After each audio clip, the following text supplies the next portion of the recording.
Les grands titres de l'actualité de ce lundi 20 février 2023. José Soucy, bon matin. Bon matin.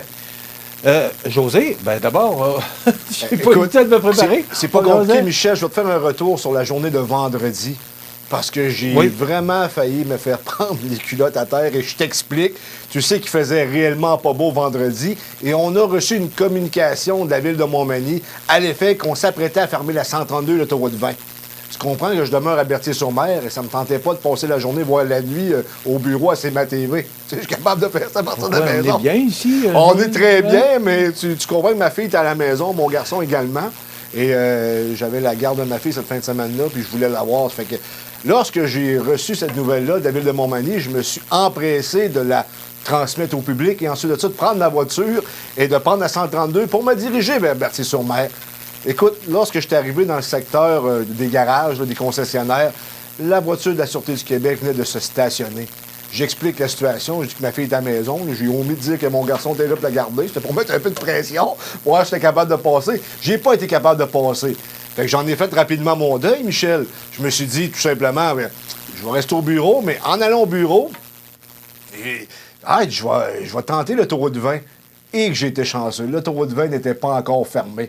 Je peux te dire, par contre, que j'ai vu 2 sorties de route sur l'autoroute 20 entre Montmagny et Berthier. Et semblerait-il qu'il y en avait d'autres aussi sur la 132. La policière m'avait averti par ailleurs qu'il y en avait plusieurs. Et j'ai fait le chemin pour me rendre à la maison à 50 km/h. C'était quand même relativement long. Mais ça me dérangeait pas. Au moins, j'étais sur l'autoroute 20. Je savais que j'allais voir ma fille et mes enfants. J'allais passer ma journée avec eux autres. Et comment c'était sur l'autoroute? Mais ce que je comprends pas, c'est que normalement, ils ferment la 20. Après ça, la 132. Écoute, là, ce que je comprends, ils ont fait l'inverse. Je peux pas te l'expliquer. La seule chose que je peux te dire, c'est que j'ai été chanceux pour me rendre. J'ai pas eu d'accident, mais il fallait rouler réellement tranquillement, Michel. C'était pas très beau. Puis en même temps, je comprends que les autorités d'avoir fermé les routes parce que c'était vraiment mauvais. Heureusement, j'ai réussi à me rendre à bon port. Mais il y avait eu quelques sorties de route. Heureusement, là, c'était des sorties de route mineures. Il n'y a pas eu de blessés au travers les dites sorties de route. Mais José, au moment où tu es parti, c'était risqué. Parce que c'était vraiment, risqué. Là, c'est le vent. Marie-Ève en parlait tout à l'heure. Ouais. C'est des vents forts. Il y a neigé beaucoup également parce qu'on parle de près de 25 cm qu'on a reçus. Mais il y avait de bons vents là, qui causaient de la poudrerie. Là. Mais Michel, l'importance de s'écouter. Lorsque je suis parti le matin, j'ai eu de la misère à sortir de la cour, j'ai eu de la misère à monter ma petite rue, la rue Pascal Mercier. Je me suis dit, je pense que je serais mieux de rester à la maison. Mais finalement, je ne voulais pas laisser l'équipe seule. Tu étais absent. J'ai voulu aller voir Marie-Ève et mon ami Jean. Mais sincèrement, j'aurais dû rester à la maison. C'était pas très beau. Les écoles étaient fermées d'ailleurs. Et j'ai entendu personne critiquer la décision ce matin-là parce que c'était vraiment mauvais. Il y a des journées que c'est critiquable. Mais vendredi, j'étais entièrement d'accord avec la décision des autorités. Mais il faut mentionner que le système a été beaucoup plus important que prévu. Absolument. Et les météorologues se sont fait prendre. Et ça, tu n'es pas dans le ciel pour le voir. Mais... c'est la trajectoire du système qui a fait que ça a été une tempête beaucoup plus importante que ce qu'on avait prévu. Absolument. Alors, c'est pas de la faute des autorités, c'est pas de la faute de personne. Mais on a pris les bonnes décisions du côté des autorités, je tiens à le dire. Oui, parce que je sais qu'à Québec, les écoles sont restées ouvertes. Et ça a déplu bien des parents. Là. Et avec raison. Ouais. Je leur donne raison pour ce matin. Montel met temporairement à pied des employés. Oui. Écoute, Michel, ça a été assez dur d'avoir l'information parce qu'on entendait des rumeurs. Semblerait-il que ça fait 2 semaines que c'est arrivé.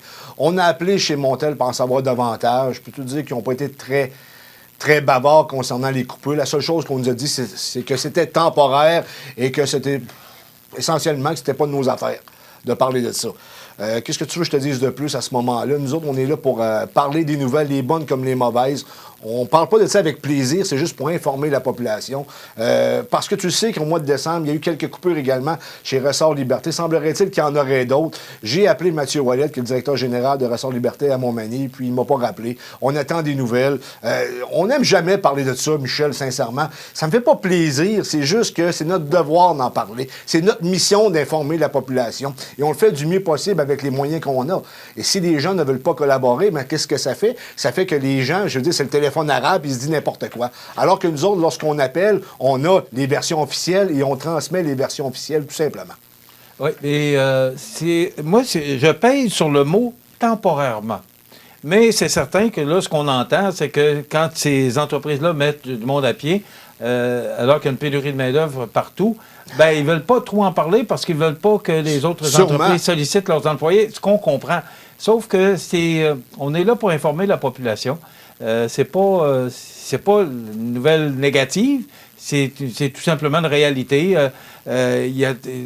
On parle, entre autres, chez certains fabricants, que les cours sont pleines de voitures, entre autres, là, pour Ressort Liberté. Tu sais, c'est pas nécessairement ici que ça se passe, mais les lignes d'approvisionnement. On est des fournisseurs de grosses entreprises. Ben, à un moment donné, il faut mettre à pied des gens parce que les clients de ces entreprises-là, ben, la chaîne de montage est des fois arrêtée. Tu sais, il peut y avoir toutes sortes de raisons. C'est pas nécessairement négatif, mais je comprends aussi les employeurs qui disent ben nous autres, on ne veut pas se faire solliciter nos employés. On comprend ça aussi. Mais quand même, on est là pour informer la population. On a un travail à faire. Ouais. C'est plate, mais c'est ça. Tableau indicateur à l'école Louis-Jacques Cazot. Écoute, il y a des belles nouvelles qui se passent. Oui, parlons-en de bonnes nouvelles. Ben, tu parles de ça, mais tu parles également du dôme qui s'en vient là, au mois de septembre. On est supposé de voir arriver le dôme sur le terrain multisport de la prise. J'ai réellement hâte. Mathieu Rivet nous dit que ça va bon train pour le complexe sportif en santé durable. José, il y a des bonnes nouvelles. Il faut les prendre au bon. Il faut absolument en parler, Michel, parce que si je regarde l'international ou même le national, le Canada, là, je vais en parler tantôt, il n'y a pas beaucoup de bonnes nouvelles. Je pourrais également te parler, vite fait, du ballon qui a été en Alaska, dans le ciel de l'Alaska. L'armée américaine a dépêché un F-22 pour abattre un supposé ballon espion, mais alors que, je veux dire, le missile, là, qui a été servi là, pour abattre le ballon en question, ça vaut environ près de 500 000 $ américains. Il semblerait-il que le ballon, selon le journal anglo-saxon The Guardian, c'était un ballon amateur qui aurait coûté 12$ pour faire une petite étude de collégien, quelque chose de similaire à ça. Tu comprends qu'à un moment donné, si j'étais à la place de l'armée américaine ou l'armée canadienne, ou peu importe, c'est en Alaska, c'est dans le ciel américain, malgré qu'il y a le NORAD, c'est que tu aurais pu passer en avion pour envoyer juste une petite balle, puis ça aurait été terminé, au lieu d'envoyer un missile, le Javelin, ou je sais pas c'est quoi la sorte de missile, à 500 000 $ US l'unité. Tu comprends? Il y a des mauvaises nouvelles. Mais ramenons ça là, au régional, parce que les gens ne suivront pas. Là, pour le tableau indicateur en question, c'est 12 500 $ environ. Et tu as beaucoup de commanditaires, parce que semblerait-il qu'on n'était pas capable de tenir des compétitions à l'école Louis-Jacques Cazot par rapport qu'on n'avait pas un tableau de la sorte. Et les gens se sont mobilisés, puis je vais en parler parce que c'est des bonnes nouvelles. Le milieu, justement, s'est donc mobilisé rapidement afin de répondre à cette demande. Desjardins, le Club Richelieu, Uniprix Daniel Lachance, Emballage LM, l'ex-député Marie-Ève Proulx, les produits métalliques Roy, Sport Expert de Montmagny, Coop IGA de Montmagny, Iris de Montmagny, Uniprix Simon Damour, Maniac Moto, la Fondation Louis-Jacques Cazot, Dr Caroline Tanguay, Ghislain Vézina, électricien Usimet, Pneus André Wallet, Armoire Mathurin, Boulanger Nolan Deneau, Nater, ainsi que la clinique médicale de Montmagny ont contribué généreusement permettant d'amasser un montant de 12 800. C'est pas 12 500, c'est 12 800. Bravo aux gens qui s'impliquent. Je voyais justement sur la photo Éric Dorval qui est un peu partout. Ses affaires vont bien. Il redonne au suivant. Et je lève mon chapeau à ces gens-là qui travaillent pour le bien commun, le bien de la communauté ce matin. Ouais. Et encore une preuve que quand on se met ensemble, exact. Quand une communauté se met ensemble pour pousser, ça donne ces résultats-là. Tu sais, 12 800 $, c'est quand même beaucoup d'argent, là. Absolument. Et le centre de service scolaire ne peut pas se payer ça tout seul. Mais je trouve Jean-Marc Jean dynamique comme directeur général du centre de service scolaire.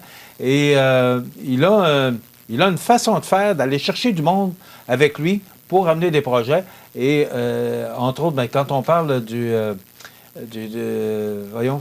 dôme, là, qui est 1,5 million, là, encore une fois, M. Jean qui a amené avec lui du monde pour pousser ce dossier-là. Et on le sait, là, entre autres, Maison La Prise, là, qui a payé une commandite, là, parce que on parle déjà du terrain multisport La Prise. Là, M. La Prise, Daniel, son prénom, a accepté de donner un montant d'argent pour apporter sa contribution. Absolument. Pour que le projet se fasse. Il va se faire. Et quand on parle de bonnes nouvelles ce matin, c'en est une. Ouais. On veut parler de bonnes nouvelles, mais également, il faut parler des mauvaises. C'est plate, mais c'est notre travail de le faire. Mais c'est pas nécessairement une mauvaise nouvelle, José. C'est des moins bonnes nouvelles. Ce que je veux dire, c'est qu'on tente de camoufler un peu l'information, alors qu'il n'y a rien à cacher. C'est juste une question de bien renseigner les gens, de bien informer la population de ce qui se passe, au lieu qu'on embarque sur le téléphone arabe et qu'ils se disent à peu près n'importe quoi. Tout simplement. C'est sûr que là, on parle d'inflation, récession. Quand on parle de mise à pied, là, est-ce que ce sont des entreprises qui sont en difficulté? C'est en lien. C'est pas le cas. C'est que les clients qui, à un moment donné, disent, arrête de produire parce que là, on a trop de produits à vendre. Chaîne d'approvisionnement, le problème. Alors, moi, je ne vois pas ça négativement. Moi non plus. Merci, José. On se retrouve demain. Et justement, demain, on recevra notre député fédéral. Donc, je te donne congé demain. José, on se retrouve mercredi pour les grands titres. Et on aura également la chronique éducation au cœur de notre région, alors qu'on vous parlera du centre professionnel L'Envolée, entre autres. Passez une excellente journée. On se retrouve demain. Bonne journée.